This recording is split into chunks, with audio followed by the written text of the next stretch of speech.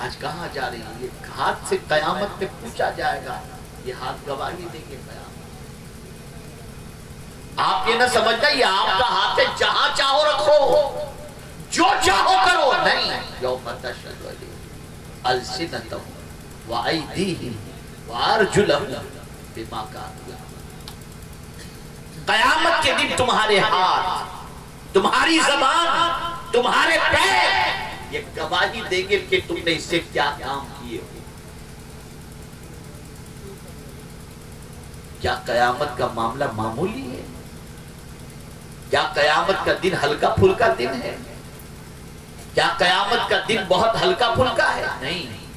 قیامت کے دن کے تصور سے وہ صدیق اکبر جن کو سرکار نے جنت کی بشارت دی، وہ صدیق اکبر جو آج افضل البشر بعد الانبیاء ہیں، وہ کہتے ہیں کہ کاش میں کوئی چڑیا ہوتا، لوگ مجھے کاٹ کر کھا جاتے تاکہ قیامت کے دن مجھے اللہ کو حساب دینے کا معاملہ نہ ہوتا۔ اور آج کا مسلمان کچھ بھی کر رہا ہے، جو جی میں آ رہا ہے کر رہا ہے، جس طرح چاہتا ہے زندگی گزارتا ہے۔